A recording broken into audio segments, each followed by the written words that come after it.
S'évader, s'isoler, s'envoler vers l'ailleurs.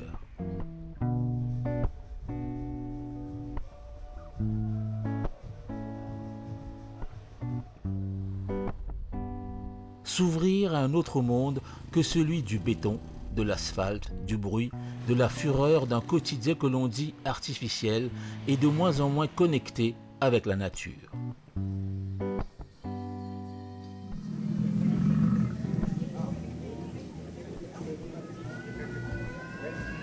Et en y tendant l'oreille, on pourrait presque entendre des baleines nous dire « Prenez donc le temps de vivre et d'écouter ce que le bleu et le vert ont à nous dire. »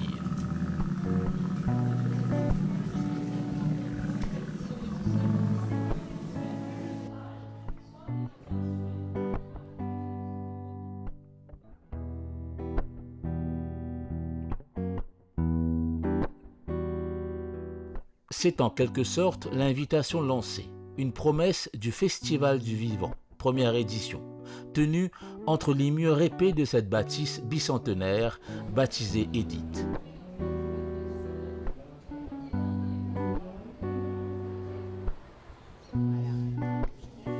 Les 23 et 24 mai 2025, la bâtisse et ses alentours étaient comme une goutte de miel.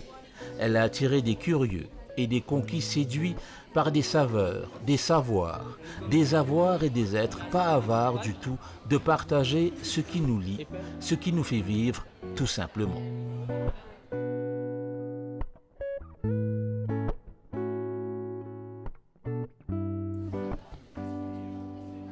On sent une belle énergie qui se dégage autour de ce qui se passe aujourd'hui. Oui, Ridvik, je vois qu'il y a beaucoup de joie. Et je vois des enfants, des membres d'associations, des familles, des personnes qui œuvrent à tout niveau, des curieux aussi. Et tout le monde sourit. Donc je crois qu'on peut dire que c'est réussi. Tout commence par une conversation entre Michael Apaya et moi, où il me dit en fait qu'il aimerait faire 2 conférences sur la biodiversité à House of Digital Art et pourquoi pas y mêler de l'art. Et de là, je suis partie avec cette idée, avec des membres de l'équipe, donc mes cofondatrices. Nous, on a rêvé et on est arrivé avec Michael 2 ou 3 mois après en lui disant « Écoute, voilà, on aimerait faire la journée du vivant ». La journée du vivant s'est transformée en festival du vivant, puisqu'en fait, on a réalisé que sur 2 jours, on ne pouvait mettre en valeur que quelques initiatives. Il en existe tellement sur notre île. Et là, l'idée, c'était de mêler les mondes, en fait, de mêler les scientifiques, les artistes, les citoyens, les curieux et les associations pour, en fait, mêler les idées. Parce qu'en mêlant des idées, peut-être qu'on peut penser autrement et imaginer des nouveaux récits pour demain. N'attends pas, la fête commence ici, avec nous, vivant parmi les vivants. Merci.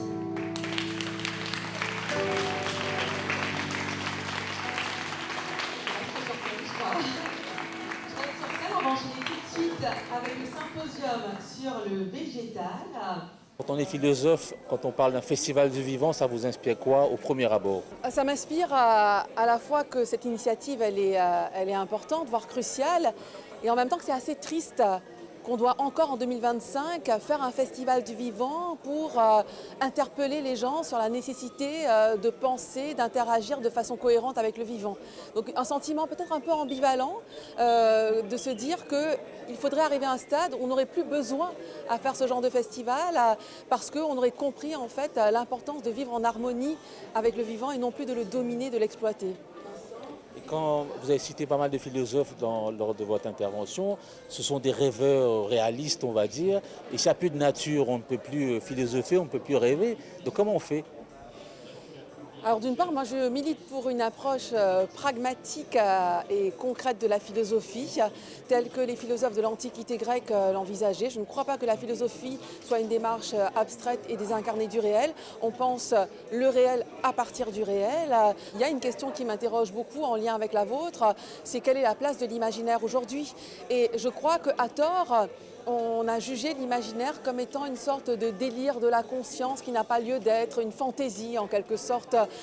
En réalité, l'imaginaire est absolument vital pour pouvoir penser le monde, se penser, anticiper, projeter, innover. Donc sans imagination, je crois que l'humanité disparaît en réalité. Dans ce monde d'aujourd'hui où dès qu'on est petit, on devient un panneau publicitaire ambulant, on va dire. On vient d'écouter des intervenants qui veulent nous rattacher à l'essentiel, à la terre, à la nature. Manger de la mer, c'est bon pour la santé, nous dit-on. Vous prenez ça comment, vous, ces messages? Vous êtes très attentive? Je crois qu'il y a au moins deux échelles de responsabilité. Il y a l'échelle institutionnelle, qu'elle soit politique ou celle des entreprises, et puis il y a l'échelle individuelle.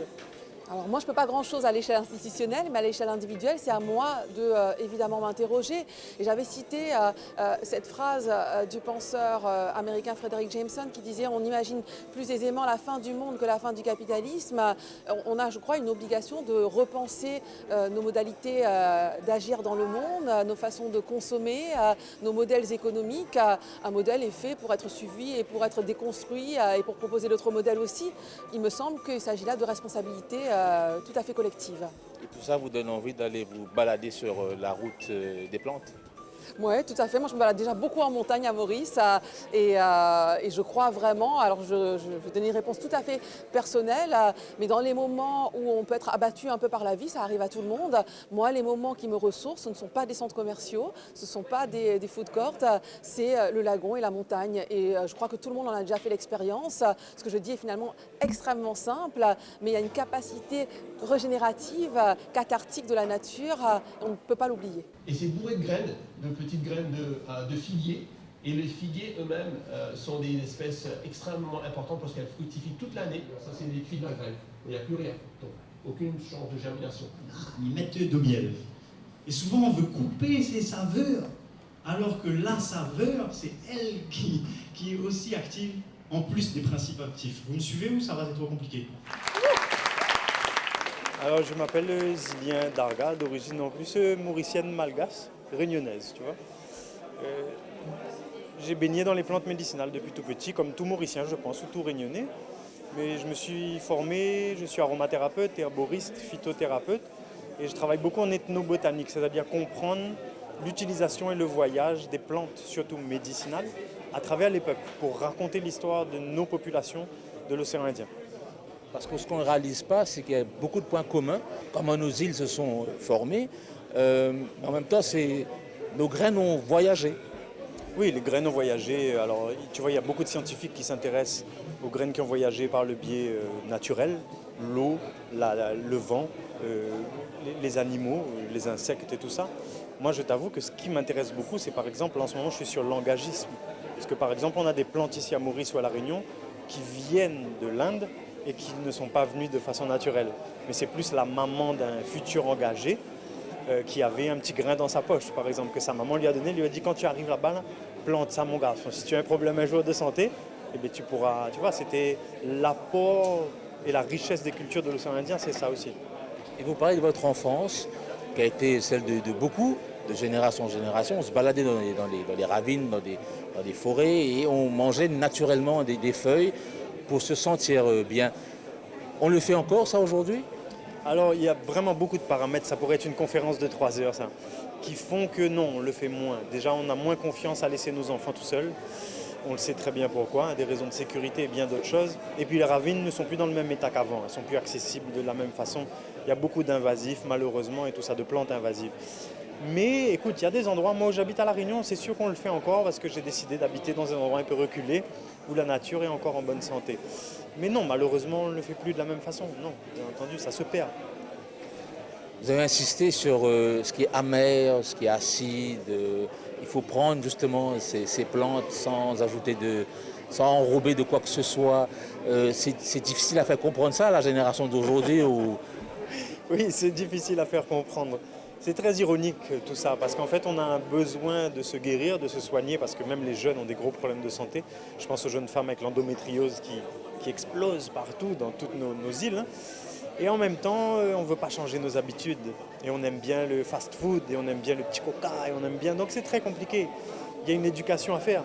C'est-à-dire que pour moi, je ne comprends pas aujourd'hui que dans une école publique et pas dans une école privée, on n'apprenne pas tout ça.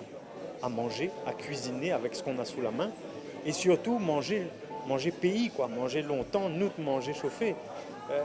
Donc oui, c'est un peu contradictoire, c'est très compliqué à remettre en place. Vous avez parlé un peu de tous ces visages autour de nous qui montrent qui est l'océan Indien, on va dire. Est-ce que l'avenir de cette population n'est pas lié au métissage des connaissances et au métissage de nos richesses qui se trouvent dans des graines? C'est très joliment dit, c'est presque poétique, on pourrait l'écrire dans un livre. Ça oui, je suis absolument d'accord. Mais il y a un danger qui est réel, c'est-à-dire que l'apport... Attention, hein, c'est vrai que je suis quelqu'un de très militant, mais bon voilà. On ne va pas rentrer dans de la politique. Mais c'est sûr que l'apport qui vient de l'extérieur nous a tellement transformé nos valeurs. Et il y a du bon et il y a du moins bon. Il y a du bon dans la modernisation, dans la technologie, et il y a du moins bon, on le voit. C'est-à-dire que, en tout cas pour La Réunion, je peux parler parce que je ne connais pas Maurice plus que ça, mais à La Réunion, on s'identifie beaucoup à la France. On s'identifie beaucoup à être bien présentable, à bien se tenir, à avoir des attitudes et tout ça. Ce qui est bien. Mais ça fait qu'on perd une certaine tradition, une certaine culture que les jeunes aujourd'hui considèrent comme « Ah, ça y intéresse pas, mais ça fait grand monde longtemps, là, la misère y intéresse pas nous ». Donc il faut trouver un équilibre entre les deux pour que tout le monde s'y retrouve, quoi. Pour finir, vous retenez quoi de tout ce qui a été dit sur le plateau tout à l'heure? Très très bonne question. Je retiens qu'on a réussi à rassembler une 60aine de personnes peut-être, passionnées de toutes les origines ethniques, de tous les âges, de toutes les corps de métier, si on peut dire, autour d'une même crainte, d'une même peur et d'une même volonté. C'est-à-dire déjà, on a peur de perdre nos traditions, on se rend compte qu'on a peur de perdre accès aussi à notre bonne santé, et du coup avec une volonté de travailler main dans la main pour finalement mettre en l'air les peuples de l'océan Indien. Donc c'est très rassurant, ça donne beaucoup d'espoir. Et comme ça, graine par graine, on pourra refaire toutes nos forêts. Oui, petit pas, doucement, doucement, comme nous dit, petit lent. Sorry, I can't speak French. More or less dead for the humans, because if you want to do your record, for example, A quick word first about the herbarium. It's an unknown place, but it's one of the most precious places that people like you do have, because this is where nature speaks, even if this nature is dead. The Mauritius Herbarium is part of the Agricultural Service of the Ministry of Agro, and is not so much known, but it's open to the public, so anyone can come and visit. Why is important? Because you have the largest collection of plants of the mascarines, and it's all here in Mauritius, and you have plants that were collected since 1769 until today. So it's a collection that is made by a lot of people. It's a collective work and can be used for any kind of activity that you need a precise identification, so is important for agriculture. If you are going to produce some food, there are, for example, some varieties of beans that are poisonous, and the cousin that is very close but has some hairs is edible. So you need to see the difference, or if you want to control weed in your sugarcane, is for medicinal purpose. Like last week, someone bought me some medicinal plants and say, I'm going to do a medicine with this. It was the wrong one, so it can have bad consequences as well. And also it's important for us to know our biodiversity. And because it's a collection of very long time, you can also know that some native plants, for example, it existed in some places that today is gone, and you can reconstruct the past as well. For example, not only the closest past, but we could help some people with the pollen. A study that was done in Mauritius, you managed to reconstruct the forest that was in the area of Kanaka 38,000 years ago, and how it changed through time until today. So you can do really a lot of different things and things that we don't know yet. Because, for example, with DNA, recently someone just managed to get DNA from a bacteria that was living inside a leaf and managed to look at the whole DNA of this bacteria. And not only this, but the person also managed to see the DNA of the people who handled the sample recent and in the past. So there are a lot of different things that can be done and that we don't know. There's, for example, for the artists as well, people are looking for different colors or how you can produce different fibers. So you can do really a lot of different things. And we have collections not only of the plants with flowers, but also the ferns, the marine algae, the mosses, the fungi. So it's really a lot of information that is contained in this small area that, needs to be discovered. Yeah. So in the seeds, in the DNA, in leaves, in whatever you do have, there may be answers from the past for tomorrow's problems, probably. For today's problems, yes, we do. And for things that you can also, not only for the problems that you have, but how we can try to see things in a different way, and how people working together, you can have a better future as well. Les oiseaux, et puis avec différents animaux, et dont les hommes, qui ont accéléré le mouvement depuis 500 ans. Nos forêts, elles se plaignent, elles subissent. Eh bien oui, mais c'est justement notre devoir de les faire chanter. Donc la roue des plantes de Chant des forêts, c'est ça qu'on veut faire, c'est mettre en lumière ce réseau qui existe à l'échelle de l'océan Indien et qui est un réseau qui est composé d'acteurs qui, eux, mettent en lumière et préservent ce patrimoine végétal qui sont nos forêts. Alors, elles sont menacées par l'urbanisation, par un peu on s'en fout un peu parce qu'on s'y promène, oui, mais on ne fait peut-être pas attention à ce qu'elle a de précieux, ce qu'elles racontent, nos forêts, elles racontent nos vies ancestrales. Elles ont été construites parce qu'on a amené d'horizons différents. Et aujourd'hui, plus que jamais, on le voit, on l'a entendu tout à l'heure, il est important de préserver, de la comprendre, de l'écouter, pas juste chanter, mais il y a une sorte de message qui est passé. Alors comment est-ce qu'on peut faire aujourd'hui par rapport aux connaissances que nous avons? Il y a le réseau, oui, mais comment on peut faire pour vulgariser encore mieux tout ce que ces forêts ont à nous dire? Tout à fait, c'est vraiment, je pense, l'enjeu fondamental aujourd'hui quand on voit que la jeunesse est vraiment il y a une érosion de ce savoir, particulièrement auprès de la jeunesse.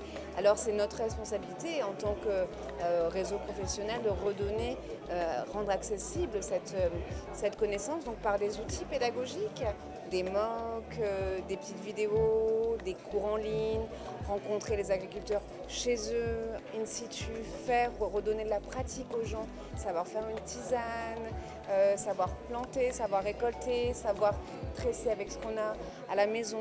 Donc vraiment, c'est à la fois par se faire rencontrer les gens et la pratique.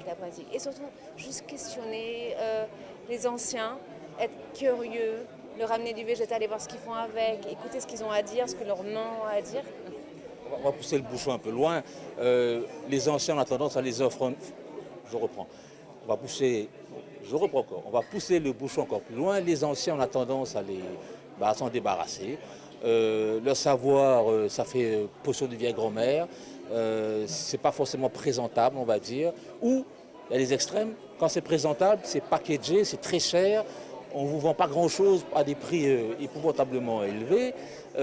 Comment concilier tout ça là? Parce que c'est une autre génération qui naît et qui n'est pas forcément convaincue que des racines ou des feuilles, ça fait aussi bien l'affaire. Mais peut-être que c'est déjà le devoir premier du parent. Quand on devient parent, c'est déjà quand notre enfant est petit, de lui montrer ça, de lui aider, lui mettre les mains dans la terre et lui dire non, c'est pas sale.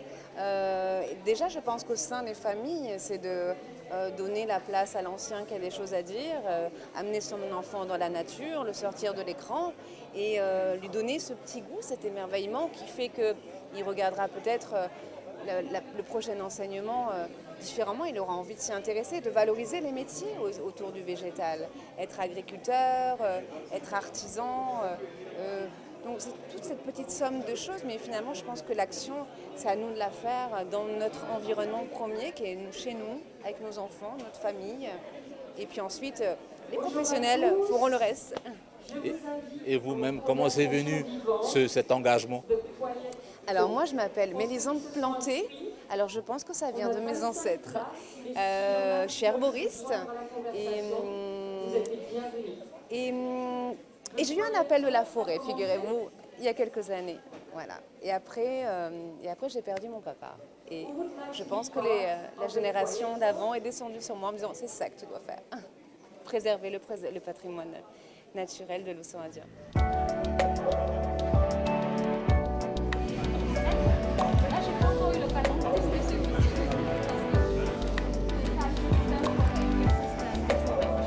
Je suis la cofondatrice et vice-présidente de l'association Nature Yetu, qui veut dire Nous Nature en créole. Yetu veut dire Nous Nature? Alors, au fait, nature, c'est nature. Yetu, c'est un mot qui swahili, au fait, qui veut dire our. Donc, our nature, Nous Nature. Quelle manière on retrouve bien approprié ou entre guillemets Nous Nature pour en faire une ONG? Alors, quand nous pensons à la nature, très souvent, nous pensons que la nature est séparée de l'humain, alors que ce n'est pas le cas. En fait, nous visons la nature, non seulement qu'il fournit un bénéfice, mais aussi la nature est en danger. Donc, nous visons faire une action pour protéger la nature. Donc, il y a cette connexion entre la nature, la biodiversité qui est dans cette nature-là, et l'humain. En fait, l'humain, il forme partie de la nature aussi. Et ici, derrière nous, Pécose tisane, à côté, il y a une baleine. De l'autre côté, il y a la mer, les enfants peinent ce qu'ils ont trouvé autour des autres, ou invite nous découvrir nos biodiversités à travers une fresque. Qui s'est posé là, ça? Alors, il y a deux projets en fait, qui nous permettent mettre en avant aujourd'hui. D'abord, un projet pour la préservation des mancaves et des chauves-souris, mais nous peut servir en fait la fresque de la biodiversité pour mettre en avant cet écosystème-là et sur la biodiversité. Donc, c'est quoi la fresque de la biodiversité? Donc, la fresque, c'est vraiment un jeu de cartes global. Mais seulement à Maurice, nous pas encore un modèle ou une carte mauricienne. Donc aujourd'hui, en fait, nous pouvons tester pour la première fois deux écosystèmes locaux. Donc l'écosystème de caverne ou la cave, comme nous connaissons en créole. Donc nous pouvons essayer de faire une découverte, c'est qu'il y a dans la cave là et surtout ça chauve-souris insectivore qui m'a résolu, en fait du moins, ces mots la vie et qui est important. Et découvrir aussi qui va les autres biodiversités et non dans la cave là, mais aussi qui va une pression qui est énorme, qui peut au fait détruire la cave et qu'il y a un danger pour ça chauve-souris là. Donc ça c'est un écosystème que nous pouvons tester aujourd'hui. Après nous pouvons tester aussi un autre écosystème, la forêt, comme une découverte qui va l'espèce qui est dans la forêt mauricienne, incluant la chauve-souris, savoir-ci frugivore, qui beaucoup de monde connaît, et aussi découvrir qui va une menace qui est arrivée dans la forêt et qui peut faire nous perdre une espèce. Donc là, c'est deux cas, première fois nous pouvons tester. Donc, l'espoir, c'est qu'aussitôt qu'il est validé, différents animateurs, animatrices de la presse, donc nous avons 17 dans toute l'île Maurice, donc à servir sa carte là pour vraiment sensibiliser les gens sur la biodiversité mauricienne. Il y a 2 ans, de ND, aujourd'hui à 17. Ça peut la guerre, entre guillemets, pour sauver la nature. Est-ce qu'il est facile pour une ONG pour lui tenir debout dans ce combat-là? Ce n'est pas toujours évident parce qu'il y a différents facteurs qui entrent en jeu quand on conserve la biodiversité. Nous devons connaître c'est quoi les menaces et dans l'aspect social parce que c'est ça qui définit le comportement humain. Et dans l'aspect politique, parce que nous sommes capables, soit nous prenons la loi en place, par exemple, pour préserver la cave, soit nous avons la loi là, mais elle n'est pas renforcée. Donc très souvent, nous devons travailler différents acteurs, nous devons comprendre qui fait tout ça, la destruction de la biodiversité. Mais c'est vraiment un travail par étapes. Il n'est pas évident, mais nous, à notre niveau, en fait, nous pas juste sensibilisons sur la biodiversité, nous l'approche aussi, c'est utiliser la science.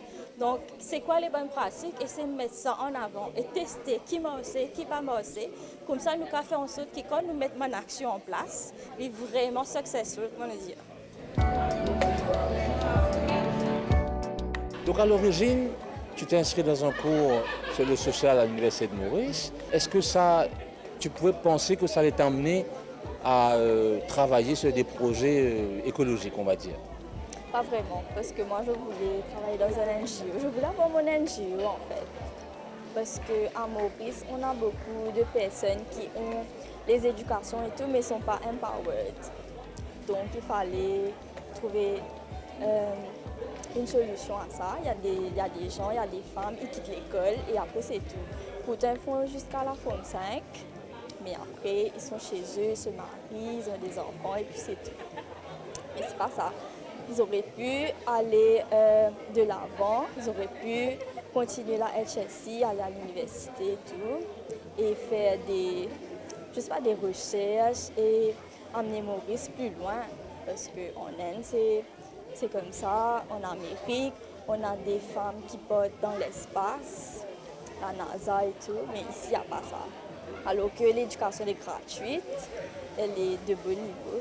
En faisant ce métier, ça a pu t'emmener à être en contact avec des femmes qui, au monde par exemple, et de les empower pour changer leur environnement à travers ce projet de mangrove. Ça consiste en quoi en fait? En fait, exactement ça. C'est le empowerment en elle-même parce que pour le projet Varuna, on n'a pas pris des gens qui sont déjà des professionnels. On a pris des habitants du monde, notamment des dames. Il y a 6 dames en tout, dont on fait la formation du début jusqu'à la fin. Donc Varuna, c'est quand même un projet où il y a la mangrove et l'apiculture en parallèle. Ces femmes-là, elles bénéficient de la plantation, de la formation apiculture de 0 à level au moins 3, pour savoir prendre des ruches et occuper des abeilles. Et aussi l'employabilité, où ils vont market ces miels-là. C'est eux-mêmes qui vont vendre.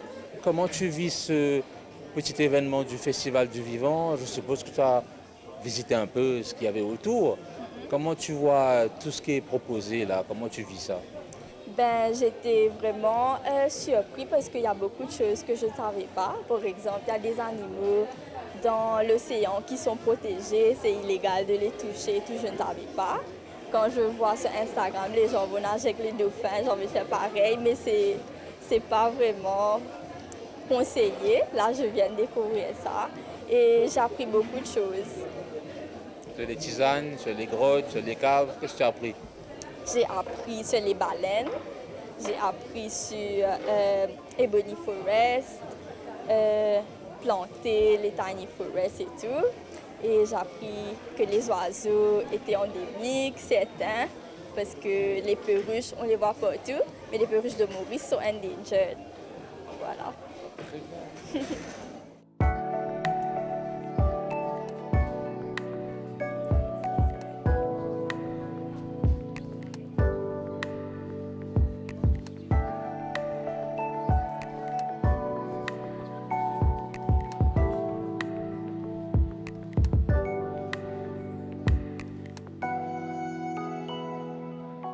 My name is Lana Vitri.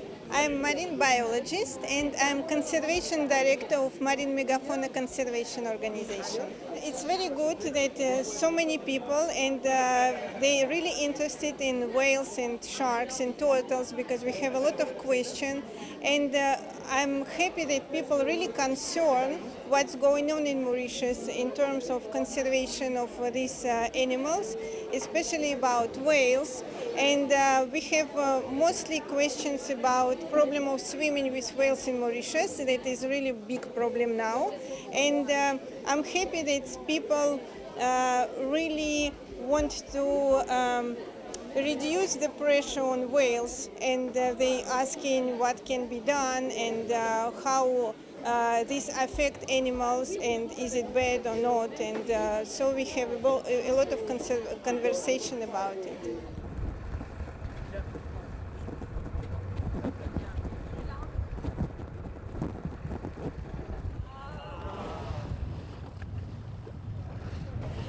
What I see now that people more and more start to be aware about whales, and Mauritius is have a big privilege, have a resident sperm whales in Mauritius. And it is only 2 places in the world where you have resident sperm whales next to the island. It is Mauritius and Dominica. Now our sperm whales start to be very popular in the world, so we have a lot of tourists coming especially for this. And I see that local people start to be more aware about animals, but this is also the problem that they are resident, that they have a big pressure because they are always here, and the same pressure go into the same whales. But we also have humpback whales that come in season from June to October. Actually, this year they already arrived. We have you can now see both species of whale, big whales like humpbacks and sperm whales, both of them. And they are just migrative, coming to Mauritius just for a few months to give birth. And also they're very vulnerable with little calves. So people really need to be cautious about it. J'aimerais bien, après, si ça vous dit, qu'on fasse tourner une petite feuille de mots du monde, regardez trop loin, c'est-à-dire que l'esprit a une action directe sur le corps. Aujourd'hui, il y a un terme médical qui existe, qui a été validé, c'est grand médecin. Alors, moi, je peux répondre comme à l'époque ancienne, c'est-à-dire dans la cour, même si tu n'avais pas un porteur pour planter, dans des boîtes de peinture, dans des cuvettes et tout, tu avais de la citronnelle. On vous voit d'habitude au bazar, quand vous passez à la télé ou dans des magazines touristiques ou dans des livres, c'est l'image qu'on a de vous derrière votre étal entouré de plantes en tout genre, de plantes médicinales. Et aujourd'hui, on vous croise dans un endroit où on ne vous attend peut-être pas, mais au milieu de gens qui sont curieux de comprendre ce que les plantes peuvent leur apporter, au milieu de confrères à vous qui viennent de La Réunion, de Madagascar. Comment on se sent quand on est comme ça ici? On se sent fier d'être mauricien, la première chose. Et ensuite, la route des plantes qui a été initiée par quelqu'un ici à Maurice, je crois, qui s'appelle Astrid, et qui a été approché par les Réunionnais pour faire cette thématique. J'aime bien parce que ça donne l'occasion de partager nos connaissances, nos savoirs des plantes médicinales de l'île Maurice avec les autres îles des îles de Saint-Étienne, c'est-à-dire La Réunion, Madagascar et tout. On réalise qu'on a une richesse partagée, on a des choses à apprendre les uns des autres. Oh, c'est ça, on se partage parce qu'il y a des plantes ici à Maurice qu'on appelle telles X, Y ou Z, mais ils ont les mêmes plantes à La Réunion ou à Almada, mais simplement les noms ne sont pas pareils. Mais on a vu que ces mêmes plantes, on s'en sert pour presque les mêmes maladies, pour guérir les mêmes maladies si tu veux. Et si je vous pose une colle, là, il y a quelques plantes, quelques feuilles devant nous, là, c'est quoi ça? Alors ici vous avez la cannelle due qu'on appelle, parce qu'il y a plusieurs types de cannelle. Vous avez la cannelle due qui est très bon pour régénérer, pour avoir un boost-up. Sinon le bread murum qu'on appelle maintenant, on a changé de nom, on a dit moringa et tous les gens ils viennent sur le moringa. Tandis que depuis des anciens temps, on avait le bread murum à la maison pour s'en servir. Lorsqu'on est malade, lorsqu'on est fatigué, la fièvre et tout, une bonne bouillon de bread murum c'est important. Et ça régénère. Vous avez le baume du Pérou, qu'on s'en sert pour les problèmes des bronches. Même les bébés peuvent s'en servir pour faire les problèmes de bronches avec le baume du Pérou. Le baume du Pérou, c'est peut-être la plante la plus facile à entretenir parce qu'une simple feuille, ça pousse naturellement. Oui, mais il y a aussi dans Saint-Asile, on prend le baume du Pérou, on ajoute avec une pâte, on fait une friture, on mange. Ce qu'on n'avait pas à Maurice, on ne savait pas. On réalise, quand on écoute les questions et quand on voit l'intérêt des gens, que ce qui n'était pas pris très au sérieux pour des médecines grand-mères, que ça a une très très grande importance et que la santé d'aujourd'hui et donc celle des enfants de demain dépend de l'entretien de ces plantes. Où est-ce qu'on en est? Est-ce qu'aujourd'hui c'est toujours aussi facile de les trouver, ces plantes? Oui et non, il y a les plantes qu'on a dans l'arrière-cour. Ça, c'est des plantes telles que la citronnelle, la verveine, le baume du Pérou, la yapana. C'est facile à avoir, mais il faudra qu'on initie aussi les jeunes de la génération pour que ça ne se perde pas. Parce que ce savoir, il est là, mais il n'y a pas beaucoup de personnes qui veulent l'avoir. Et c'est pourquoi on a de plus en plus de jeunes qui viennent au marché, qui demandent une tisane, et c'est tout. Mais il ne veut pas savoir, bon, les plantes, il faudra le cultiver, il faudra l'entretenir pour que les générations à venir, ils ne perdent pas ce savoir. Votre grand-père a appris ça de son grand-père et vous-même du vôtre. Et vous transmettez ça, j'imagine, à vos enfants. Cette transmission, c'est important. Vous avez parlé d'une chose aussi, c'est le respect qu'on doit avoir quand on va cueillir quelques feuilles. Ça aussi, ça fait partie de l'apprentissage. Oui, c'est instinctif parce que lorsqu'on était gosse, on va cueillir les plantes. C'est pas comme ça qu'on va cueillir les plantes. Il faut demander la permission aux plantes de cueillir parce qu'on va se servir de cette plante pour quelque chose de positif. Alors, demander cette permission, respecter la nature, ça c'est très important dans la transmission des savoirs des plantes. Quand on est tisanier, c'est un métier déjà pour commencer, c'était pas reconnu. Vous avez seulement un permis de Marsan-Bazar, je ne sais pas lequel c'est. C'est pas reconnu officiellement, mais beaucoup de personnes, soit de la classe ouvrière ou des personnes d'école blanche, comme on dit, qui travaillent dans des bureaux, ils viennent chercher leur tisane. Quel que soit leur métier, ils viennent chercher leur tisane au marché de Port-Louis. Ça a été tout le temps comme ça dans le passé et maintenant ils le font. Même si on n'est pas reconnu officiellement, on est reconnu officieusement. C'est déjà ça? C'est bon, c'est comme ça, on l'apprécie. On aide les gens tant qu'on peut. Vous ne repartez pas les mains vides, vous avez une plante, c'est quoi comme plante? C'est une citronnelle. Voilà, c'est une citronnelle que j'ai eue à la conversation sur les plantes médicinales. Et ça pousse partout, ça? Vous n'en avez pas chez vous? Non, c'est pour planter dans un nouvel endroit. C'est pour planter à Chamarel. Vous allez replanter la citronnelle. Est-ce que vous êtes dans la plantation, dans la transmission de plantes médicinales? Je suis dans l'apprentissage des plantes médicinales. Pour en faire un business ou pour soigner les gens? Soigner les gens. Ouais, peut-être plutôt d'un côté très bienveillant que business. C'est dans vos gènes peut-être? Non, mais c'est quelque chose qui me parle beaucoup depuis que je suis très jeune. Donc voilà. Là, c'est l'endroit pour vous, là, ici? Ouais, là, ici, c'est vraiment incroyable comme événement. Il y a plein de choses et c'est top.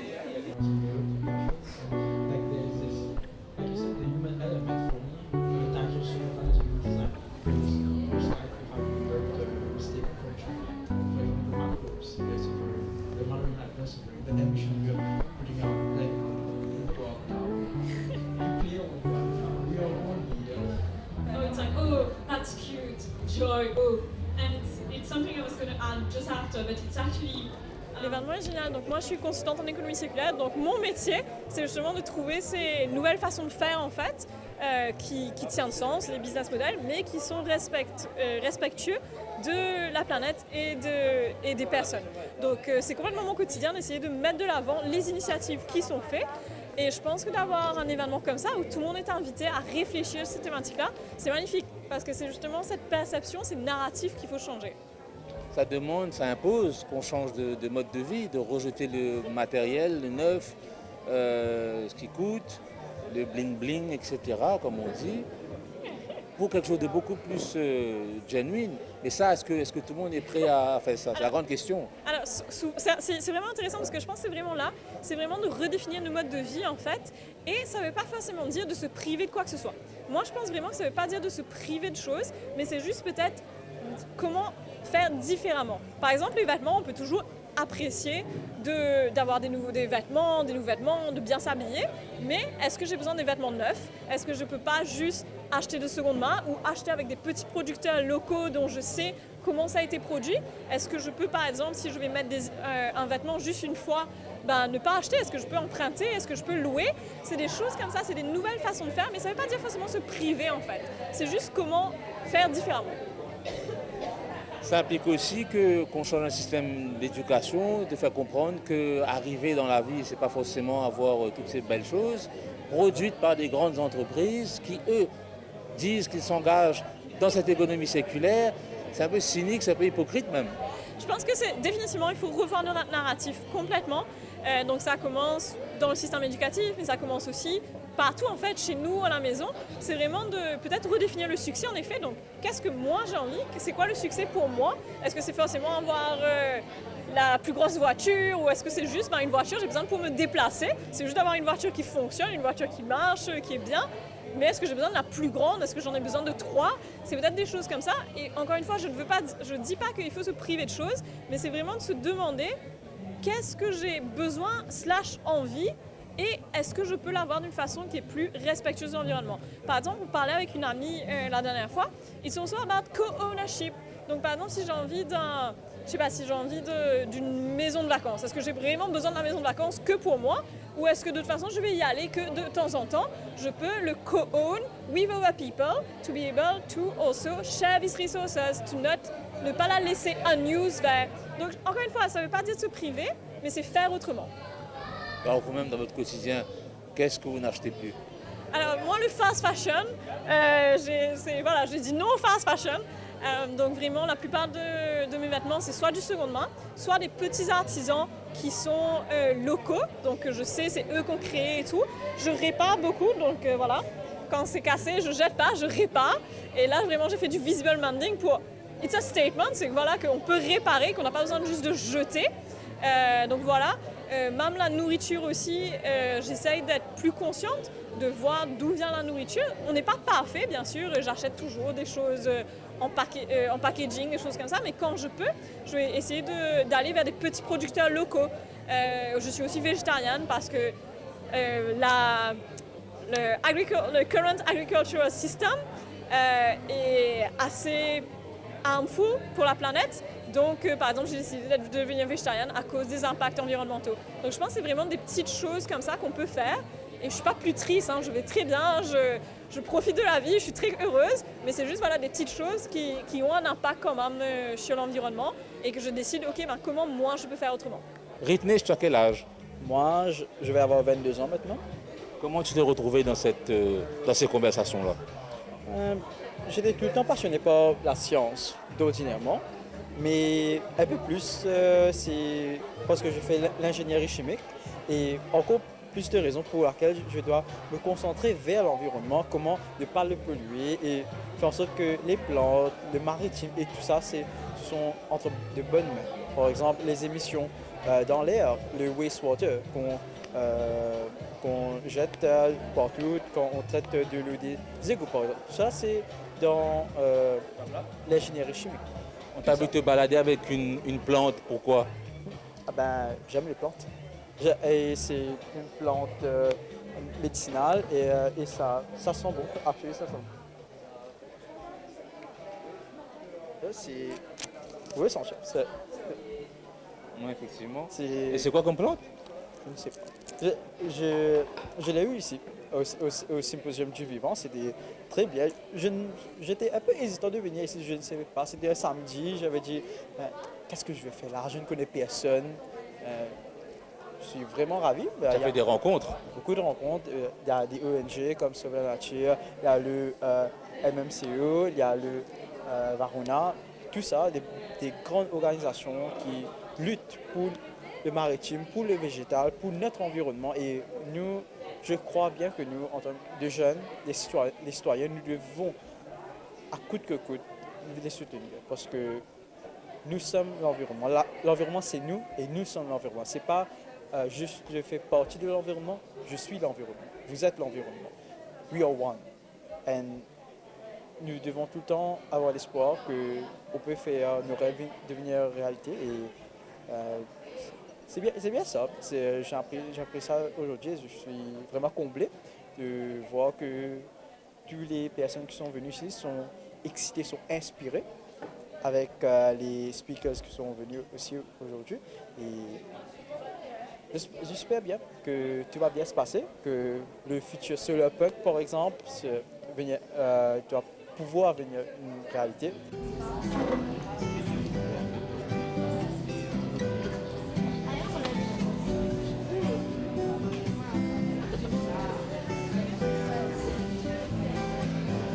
On va te trouver.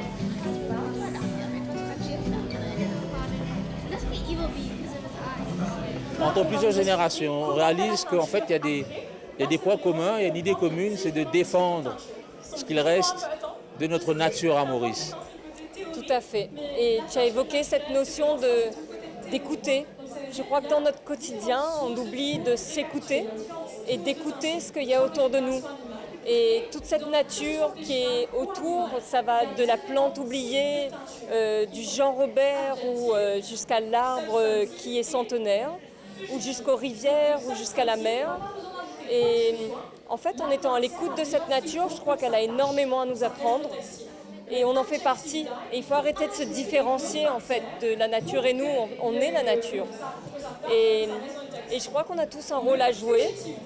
Et je crois que c'est ce qui ressort de cette journée. Chacun réalise que chaque geste peut compter en fait. Ça naît de ce que vous avez appelé House of Digital Art, mais on réalise que le numérique, ça dépend avant tout de ce qui est touché, de ce qui est sentir, de ce qui est vrai, de ce qui existe. Et ça, le numérique ne peut pas le créer comme ça, donc il faut le vivre, c'est ça qui est vrai. Écoutez, House of Digital Art a été créé comme une plateforme pour réunir les disciplines et les idées dans l'océan Indien afin de contribuer à une société plus créative. On voulait mêler l'art, la science et la technologie, le design et la société. Donc on a fait 2 saisons artistiques fantastiques. Oui, il y avait de la technologie, de l'immersif, du robotique, du kinétique, mais tout ça a été créé par un ensemble d'humains, un ensemble de savoir-faire et un ensemble d'idées.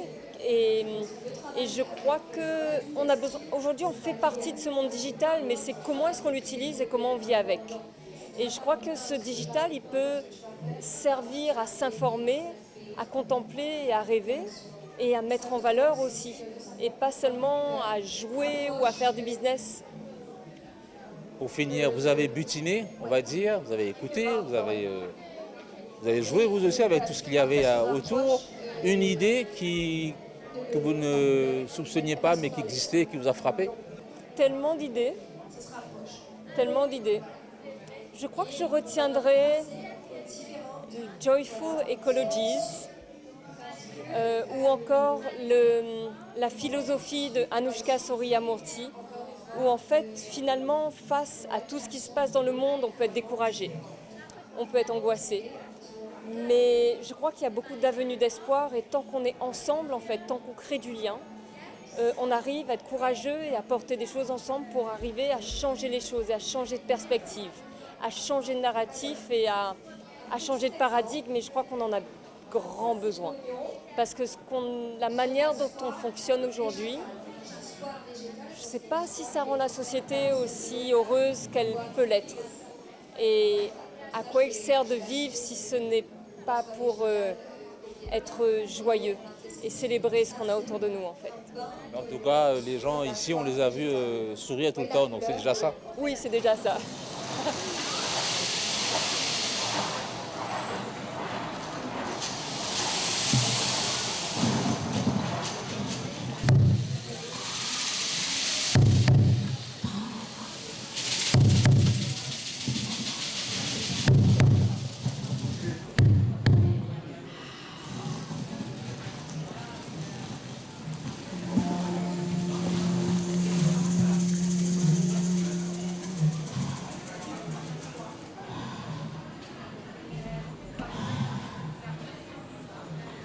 Content la musique et que la musique aujourd'hui nous peut servir la musique pour cause d'une affaire importante, la pollution, protection de la nature, tout ça. Mais je suis bien content que mon travail peut permettre moi pour capable faire des affaires comme ça.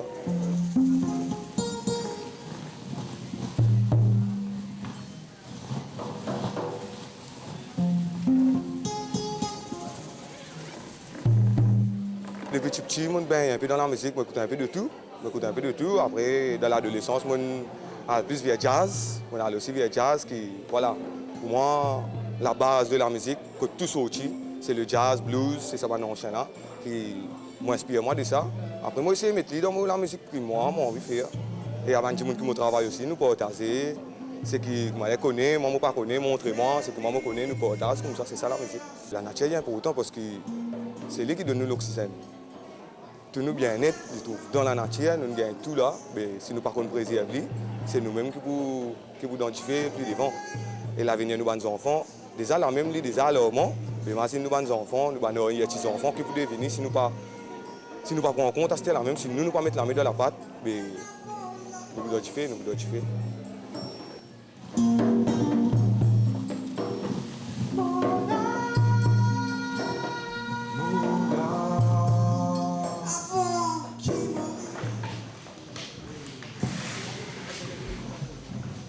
Et nous, qui vous peut faire pour